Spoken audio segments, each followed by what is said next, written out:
the jacket she left on another chair. The jacket wasn't hers. That's how the evening began. It was hanging on the back of our dining chair, gray slate with shoulders too sharp for anything she owned, smelling faintly of cologne that wasn't mine. She saw me staring at it and said, too quickly, "Paula forgot it. Paula doesn't exist.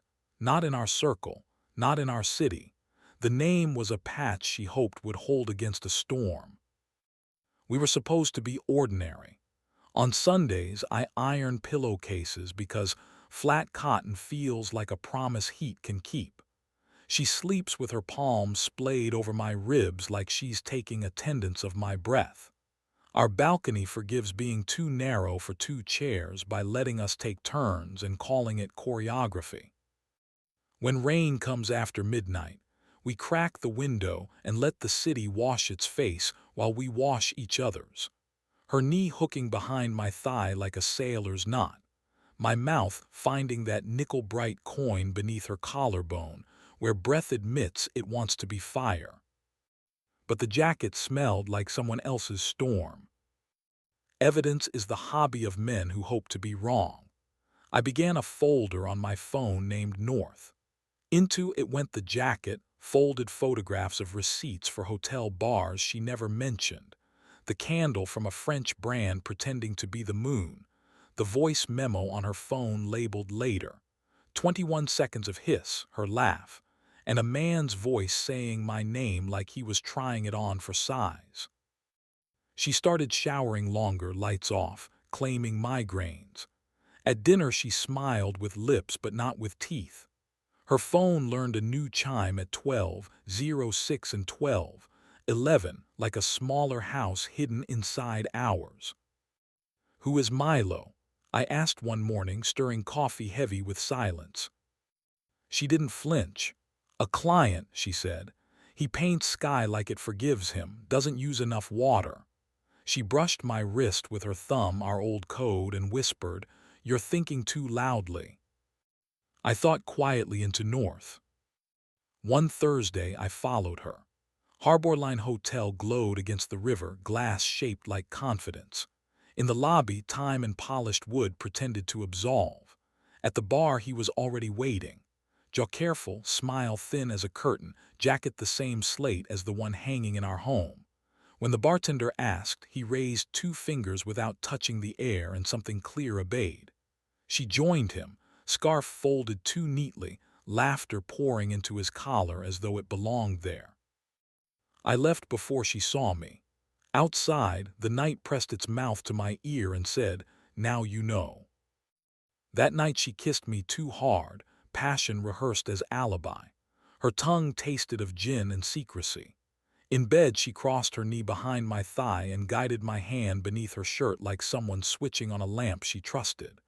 We moved with the fluency of people who know their lines and still hope the audience will believe them. In the middle her eyes went elsewhere, and when they returned they carried apology penciled faint along the edge. Pencil erases clean if you don't press. I pressed. At 2:13 a.m. my phone buzzed. Doorbell. Face recognized Milo.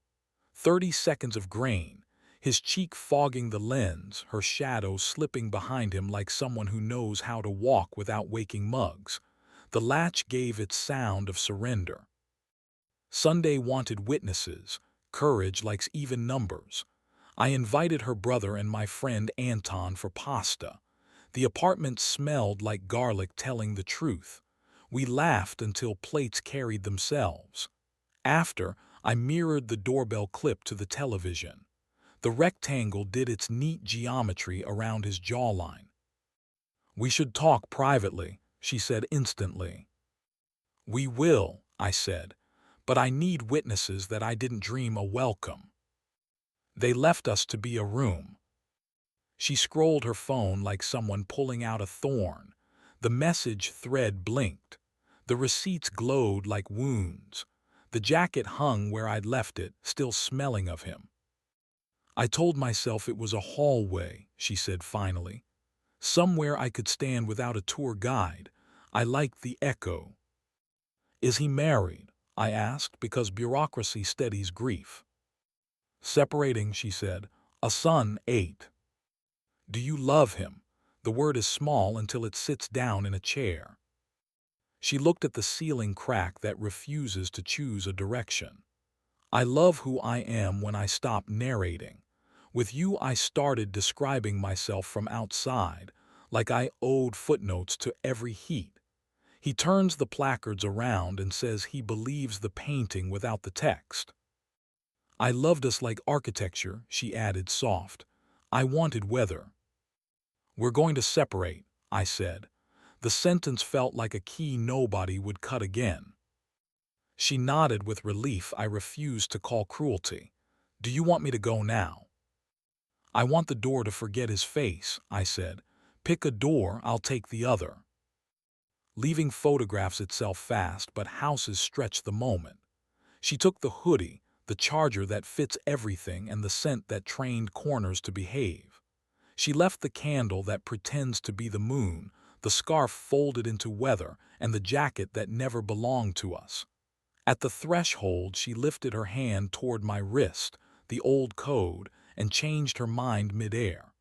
The absence landed better than touch.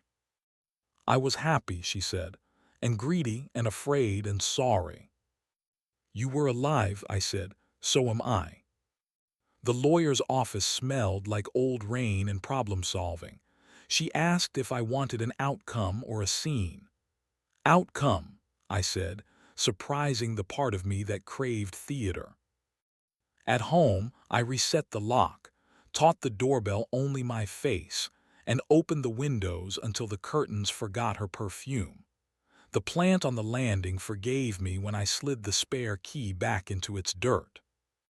Because endings itch, I opened the closet and pressed my face into the slate jacket. The cologne lingered, sharp and foreign. Then I carried it downstairs, dropped it into the donation bin, and closed the lid like punctuation. Now, when rain comes after midnight, I still crack the window to let the city wash its face. I iron pillowcases on Sundays because some promises keep themselves if you heat them right. Sometimes I press my thumb to the thin place on my wrist and answer myself. Here, here, here. The doorbell hasn't learned any new faces since. The phone asks if I want to improve recognition by sharing clips. I tell it no. Some jackets deserve to stay forgotten. Some nights, that's enough.